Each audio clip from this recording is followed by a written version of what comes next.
നമ്മുടെ ജീവിതത്തിൽ ഏതെങ്കിലും തരത്തിലുള്ള ട്രോമ അനുഭവിക്കാത്ത ആൾക്കാർ വളരെ ചുരുക്കമായിരിക്കും. നമുക്ക് വളരെ വേണ്ടപ്പെട്ട ആളുകളുടെ മരണം, ഏതെങ്കിലും തരത്തിലുള്ള ആക്സിഡൻറ്റ്സ്, വയലൻസ്, ഇതിലൊക്കെ നമ്മൾ ഇൻവോൾവ് ചെയ്യുകയോ നമ്മളതിൽ വിക്റ്റിം ആവുകയോ ചെയ്താൽ അത് നമ്മുടെ ഉള്ളിൽ വലിയൊരു സ്ട്രെസ് ഉണ്ടാക്കും. ഈ ഒരു സംഭവം നമ്മുടെ ലൈഫിൽ പേഴ്സിസ്റ്റ് ചെയ്യുകയാണെങ്കിൽ, അതായത് നമുക്ക് പെട്ടെന്ന് ഈ സംഭവങ്ങളുടെ ഓർമ്മകൾ ഫ്ലാഷ് ബാക്ക് ആയിട്ട് വരികയോ അല്ലെങ്കിൽ രാത്രി പേടി സ്വപ്നമായിട്ട് വരികയോ ഒക്കെ ചെയ്യുമ്പോൾ അത് നമ്മുടെ ഡെയിലി ലൈഫിനെയും നമ്മുടെ വർക്കിനെയൊക്കെ വളരെയധികം ബാധിക്കും. നമുക്ക് ഭയങ്കര ബുദ്ധിമുട്ടായി മാറും. ഇത്തരത്തിലുള്ള ഒരു സ്ട്രെസ്സ് നമ്മുടെ ഉള്ളിൽ നിലനിൽക്കുകയാണെങ്കിൽ, അതൊരു മാസത്തിൽ കൂടുതൽ നിലനിൽക്കുകയാണെങ്കിൽ, നമ്മൾ അതിനെ പറയുന്ന പേരാണ് post traumatic stress disorder, PTSD എന്ന് പറയും.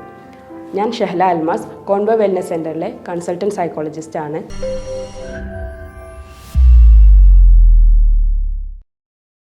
ഇപ്പോൾ ഈ അടുത്ത് എനിക്ക് വന്നൊരു PTSD കേസ്. ഒരു കുട്ടി, നന്നായിട്ട് പഠിക്കുന്നൊരു കുട്ടി, സ്കൂൾ വിട്ടുന്ന വരുന്ന സമയത്ത് ഒരു ആക്സിഡൻ്റ് ആയി. അങ്ങനെ കുറേ കാലം കുട്ടിക്ക് റെസ്റ്റൊക്കെ ആയിട്ട് വീട്ടിൽ തന്നെ ആയി. അപ്പോൾ ഈ കുട്ടിക്ക് ആ സമയത്തുള്ള ക്ലാസ്സസൊക്കെ മിസ്സായി, കുറേ പഠിത്തത്തിലൊക്കെ കുറച്ച് പിറകോട്ട് വന്നു. അപ്പോൾ അതിനുശേഷം കുട്ടിക്ക് ഇനി പഠിച്ച് മുന്നോട്ട് പോകാൻ പറ്റില്ല എന്നുള്ളൊരു പേടി. അതേസമയം ഇതിൻ്റെ കൂടെ തന്നെ ഈ ആക്സിഡൻറ്റിൻ്റെ ഫ്ലാഷ് ബാക്ക് മെമ്മറീസ് ആയിട്ട്, ഇപ്പോൾ നമ്മളെന്തെങ്കിലും വർക്കോ അല്ലെങ്കിൽ പഠിക്കുന്നതിൻ്റെ ഇടയ്ക്കൊക്കെ ഈ മെമ്മറീസ് വീണ്ടും വീണ്ടും വരിക. രാത്രി ഉറങ്ങാൻ കിടന്നാൽ ഈ ആക്സിഡൻറ്റ് വീണ്ടും വീണ്ടും നടക്കുന്ന പോലെ തോന്നുക. അങ്ങനെ ആയിട്ട് ഈ കുട്ടിക്ക് ഭയങ്കര ബുദ്ധിമുട്ട്, ഉറങ്ങാൻ പറ്റുന്നില്ല, പഠിക്കാൻ പറ്റുന്നില്ല. ആ കുട്ടിയുടെ ജീവിതത്തെ ആകെ ബാധിച്ചു ഈ ഒരു ആക്സിഡൻറ്റിന് ശേഷം. അപ്പോൾ ഇത് ആദ്യമൊന്നും വീട്ടുകാർ കാര്യമാക്കിയില്ല. സാധാരണയാണ്, ഒരു ആക്സിഡൻറ്റ് സംഭവിച്ചാൽ ഒരു പേടി അല്ലെങ്കിൽ പഠിക്കുന്നതിൻ്റെ പേടി അത് മാറിക്കോളും എന്നുള്ള രീതിയിൽ ആദ്യമൊന്നും ശ്രദ്ധിച്ചില്ല. പിന്നീട് ഈ കുട്ടിക്ക് ഭയങ്കരമായിട്ട് സോഷ്യൽ ഐസൊലേഷനായി. പുതിയ ആൾക്കാരെ കാണുന്ന സിറ്റുവേഷന് കുട്ടിക്ക് ഭയങ്കരമായിട്ട് ബുദ്ധിമുട്ടുണ്ടാക്കാൻ തുടങ്ങി.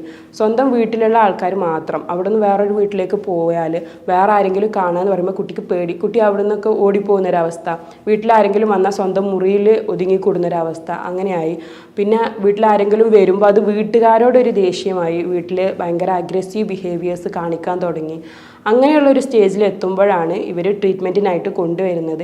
അപ്പോൾ ഈ കുട്ടിക്ക് ഭയങ്കര ബുദ്ധിമുട്ടായി തുടങ്ങിയിട്ടുണ്ട്. പക്ഷേ കുട്ടിക്ക് അതേസമയം വീട്ടുകാരോട് അഗ്രസീവ് ബിഹേവിയേഴ്സൊക്കെ കാണിക്കാൻ തുടങ്ങി.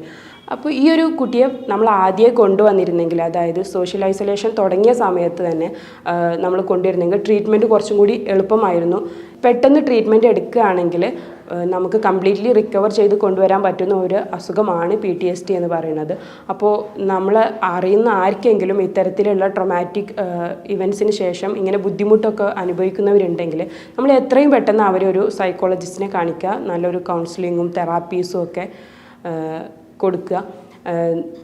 കുറച്ച് സൈക്കോ തെറാപ്പീസും റിലാക്സേഷൻ ടെക്നിക്സൊക്കെ യൂസ് ചെയ്തിട്ട് ഈ ഒരു പേടിയും അവരുടെ ഉള്ളിലുള്ള ചിന്തകളൊക്കെ നമുക്ക് ഒഴിവാക്കിയിട്ട് അവരെ കംപ്ലീറ്റ് ആയിട്ട് റിക്കവർ ചെയ്ത് കൊണ്ടുവരാൻ പറ്റും.